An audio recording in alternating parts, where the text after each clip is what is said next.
All right, if you've been to the lake and you've seen fish rising and you don't know what they're eating and they're just refusing your flies, we're going to help solve that mystery today with a pair of boobies and some other flies. We're going to go through our top 10 flies to use for this situation, what it's called, and at the end of the video, we'll have a nice diagram for you to refer to so you can do this yourself.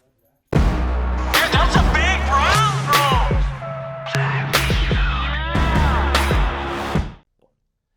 bro. Okay. Today, we are going to talk about some really cool things, especially if you've had this issue where you've gone to a lake or a reservoir and you see fish rising and you're not sure what they're eating and everything you throw at them won't get eaten. So this set of flies, along with this technique that we're going to explain, will help solve that in a lot of cases. Not always, but we're going to talk about how to set this up and specifically some of my favorite, we'll call them early season flies for this technique, but top 10 flies that I would use with this technique, how to rig it, how to fish it, and that way you can go and try this on your own. So this technique at a high level is called the washing line technique. And it's nothing new, nothing revolutionary, but it is, in a lot of instances, extremely, extremely effective. Let's start when you're on a reservoir, kind of in a normal situation, whether you're doing a floating line with, say, an indicator or maybe a full sinking line, you are going to run into situations where, let's say your flies, if you're fishing a full sink, your flies could be getting too low. If you think, and this is just kind of my opinion and how I look at my experience has driven it, may not be 100% true, but in general, I feel fish will go up to eat, but typically they don't go down to eat that often in, as far as chasing your fly, unless it was something like a bait fish or something fairly reactionary. So the idea here is that we want to get the flies to the level of where the fish are and maybe even a little above. Now you can do that with an indicator rig. You can do that certainly with like a midge tip or some of the other style of sinking lines.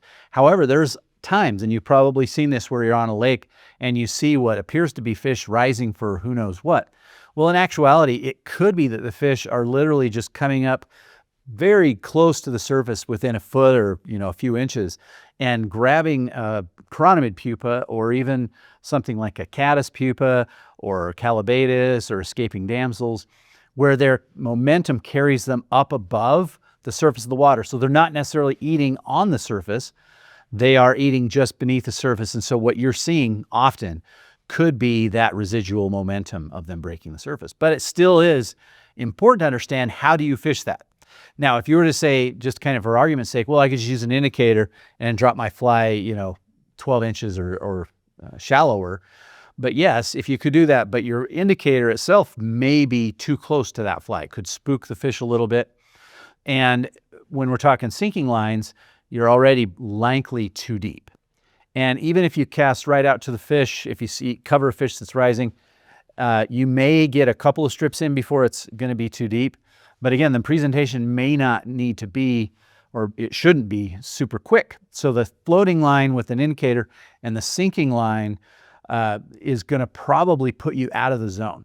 So the washing line comes in two flavors, and this is why I think this is very effective for these types of situations. So first off, I'll use a floating line. So I've got this is a Lamson Hyperspeed.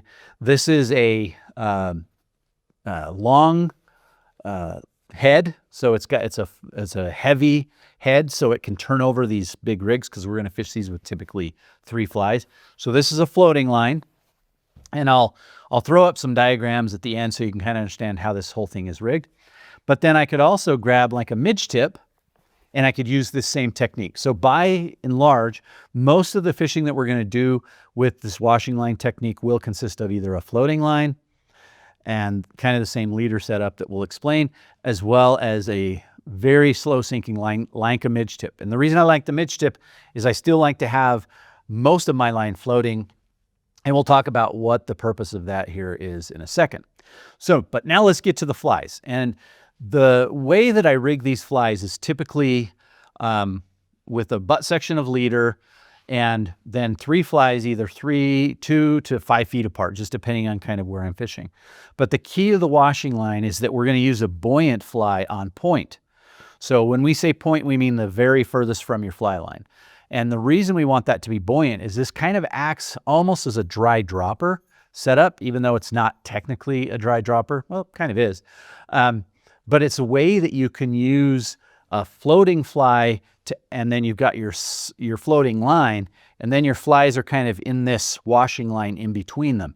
The nice thing about that is that you can vary the distance between the flies, and you can put your dropper knots. So these need to be triple surgeons with dropper knots, which we'll talk about again with the diagram a little bit.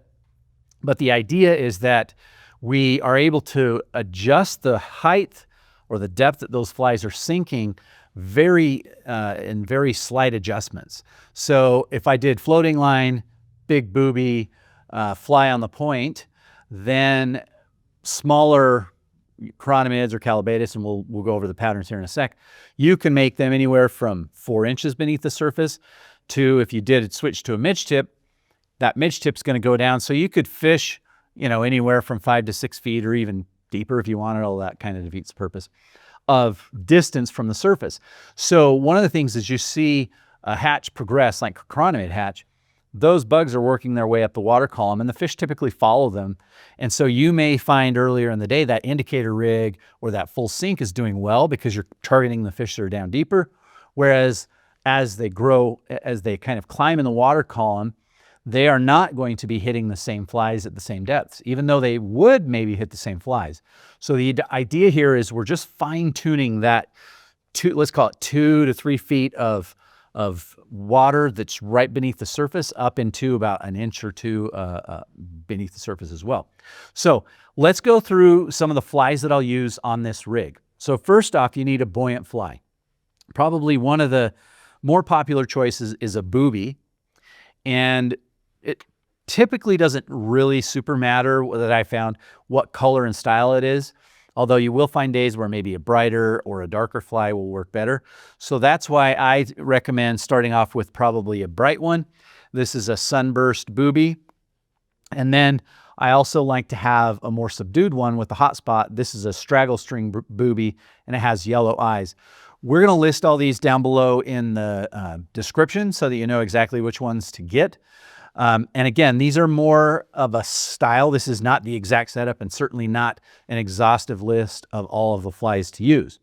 But it is important that in this washing line technique that you have at least something that's buoyant on the point fly. Now, one of the dark horses that I found is the faux merger. This is one of my patterns that we carry with fulling mill. And on this one, this is a little smaller. It's a size 16. These guys are like size 10s. This will not keep the weight of your chironomids up that long, but this is a killer technique, especially if the fish are going to start to hit right at the surface film. And if I'm fishing weightless flies, which is another part of our little equation here, that actually will, between your floating line and that little faux merger, keep those up. Now, in that scenario, I'm targeting maybe the top 3 inches.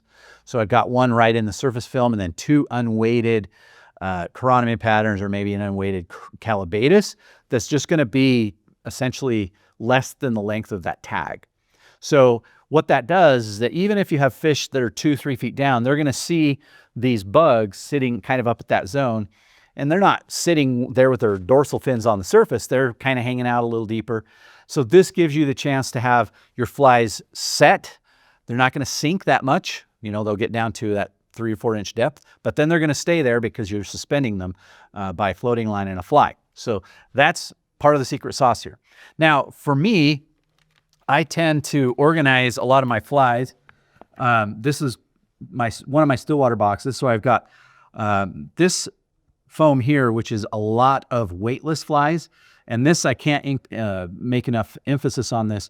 Weightless flies in this technique are imperative.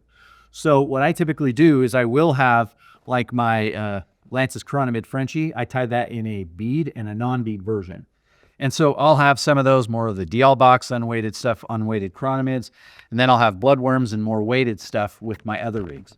Then over here, I'm going to have some, these are smaller boobies, larger blobs. Those are foam arse blobs, FABs, and other, again, buoyant ones. And I do also carry with me, not in this box apparently, some bionic ants, Chernobyls, and other things that are more like this time of year around here, we're early June, we will have some fish that are going to eat the surface. So having a terrestrial or something else that they would actually eat, maybe a really floaty calabatus pattern, would be another choice to use on the point. Now, let's work down the line of the flies that I like to use here. And again, most of these are going to be weightless. One of my favorites is Karen Jenkins Lightweight Buzzer. This is a quill body. It's covered in epoxy, but it does have the orange cheeks and the white breathers. That's a good one. Again, it's realistic, it's weightless, and the fish just snack it up. All right, the next one, this is called a slow sink buzzer. And I really like this style, kind of similar to the last one where we have our breathers. One of the things that these breathers do, besides being a strike indicator or strike inducer, let's call it, but they also help slow the descent of the fly, because this is going to catch water and it will help it not sink as quickly, which is what we want in a lot of these situations. So this slow sink buzzer is a great one to have in your box because it's going to play nicely in that little zone that we're targeting. Okay, next one up is also one of my favorites for this kind of lightweight, slow sinking category, and that is Karen Jenkins Pearl Muskins. So we do have, if you want to look at some really cool flies for chironomid fishing, go to our website and search up the Muskins buzzers. They come in some different shapes and sizes and colors. But again, these are intended to be fished, in my opinion, primarily in a washing line or a very slow sink kind of surface-oriented presentation. This is nice because it has a little bit of mylar on the back to give it that flash.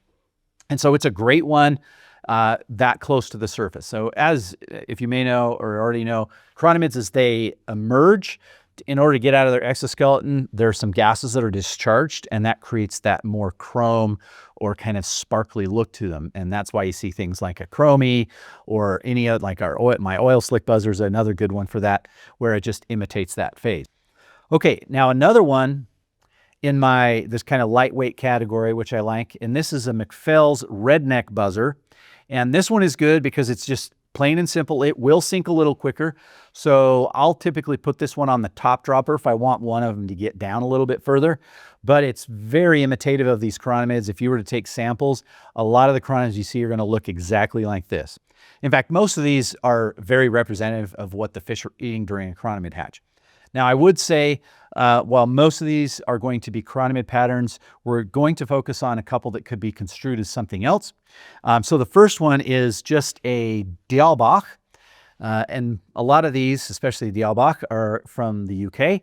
This is a little hare's ear colored Dialbach. Now, the nice thing about this is the fish could take it as a chironomid. They could take it as a calabatus, or just anything else that's kind of in their water column. It's a very general impressionistic pattern. And then at the same time, there's another one, which is a pearl Dialbach.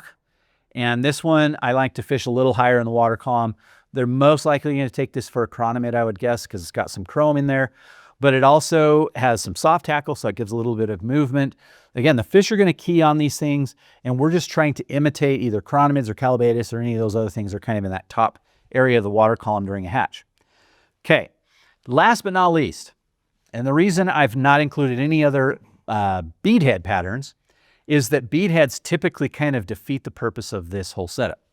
Now, with that said, let's say I did find, as I'm fishing this washing line method, that the fish were maybe a little lower. Maybe they'd come up, done their meal eating, and now I'm realizing they're not coming up to the surface as much. If I don't want to swap out my whole rig, what I can do is kind of keep that same thing, so booby on a point, but I'll use a Frenchy chironomid. This is Lance Egan's pattern. You can use any other beadhead pattern as well. If I fish this as a top dropper, especially on a midge tip, that will sink that whole kind of tail end of your rig down a little deeper. So you could get down 3 or 4 feet depending on the bead, depending on the length of your flies being apart from each other. And then how buoyant your booby is, your point fly. Probably I'm not going to do this with something like a foam merger or any other lighter, floating fly. So beadheads typically don't use, but I will throw one in there because they do come in handy in a lot of cases. Now, after we've got all these flies here, how do we rig this? So at a high level, like I mentioned, you're dealing with either a floating line or a midge tip. And then the setup after that is essentially the same. So what I'll do is I'll do my fly line. Then I'll probably do a 4 to 5 foot section of maybe 20-pound fluorocarbon. And I'll terminate that into a tippet ring. And then the nice thing about that is that's just straight tippet. You don't need a tapered leader or anything. And then onto that tippet ring is where I'll put my my fluorocarbon, my regular tippet. And this is typically going to be, depending on where I am, 2 to 4x. And you can vary that. If you're dealing with very big fish, you can go a little stronger tippet. When I start out, if I don't know really what's going on, I'm going 5 feet apart. So tippet ring, 5 feet of tippet, dropper, then you take your 2 pieces of tippet, now join them together with a tag, 5-inch tag, and to which we put our top dropper, depending on how you're setting this up. You could use that, the pearlback muskins. And then another 5 feet, and then another piece of tippet tied onto that. So now you've got another dropper knot of 5 inches, and you put your other chronometer calibatus, and then another 5 feet or 3 to 5 feet, depending, to your buoyant fly. So essentially you've got floating line, fly 1, fly 2, fly 3, or your point fly is floating on the surface, ready for a fish to come up and eat. Now, with that said, you could do the midge tip, which means that section of your leader, the butt, is going to sink a little bit further, but because the midge tip bulk of the fly line, the running line at least, aside from the last 3 to 6 feet, is floating, that gives you a little bit more belly in that setup, and that your top dropper fly will be a little lower in the water column, which again is part of how you tweak and kind of troubleshoot this system. The same setup would apply. I would say the closer you get to summer like we are now, I might not be using this booby fly. I'll probably be using a terrestrial, a chubby Chernobyl, bionic N, or hopper. I've used damsels, damsel dry flies on this with great success. If you have looked on, the UK guys kind of have this thing ninja down. But things like a daddy, a foam daddy, works great. If you're fishing in a damsel hatch, you can use this same setup, a calibatus hatch, same setup. Like a damsel, you'd use a floating damsel on the point, and then maybe 2 damsel nymphs unweighted as those droppers. So that's the cool thing about this technique. It's very effective when you kind of have those mystery times, when you don't know what the fish are feeding, and you want to be able to feed them in the water column. The other advantage to the system is that it is very, we'll call it stealthy. So we're fishing fairly lightweight and or floating flies, not a big impact on the water. So if you have a bunch of fish kind of in the shallowish area fishing or feeding, you can fish right to them, not disturb them, and keep them kind of in that zone so that you are actively fishing to feeding fish. Now, I'll typically, because of this long leader, you're gonna wanna have at least a long-handled net to get the fish in. A couple of other considerations. I do like the large arbor reels, like this Lamson Sage Arbor XL is another good one. Helps you pick up line a lot quicker. And then rods, I'm typically using a 10-foot 6-weight or 7-weight with this setup. When you're dealing with long leaders and 3 flies spaced apart, and a booby on point, which is going to put a little bit of resistance on the water, you want a little beefier, longer rod to help get that off the water and recast it. This is a little bit of a pain to cast if you're not used to it, but it just takes some practice. You'll pick it up. And then as far as fly selection, this is one of the reasons I like it, because it's very hatch matchy. So whether you're chironomid time, calibatus time, damsel time, you name it, you can find flies to fit this kind of equation. Anyway, like I said, we'll drop these down in the description below. We'll also make sure that if you go to our website, just search some of these up, flyfishfood.com. But anyway, give this a try. Let us know what you think. Drop any comments, questions down below, and enjoy.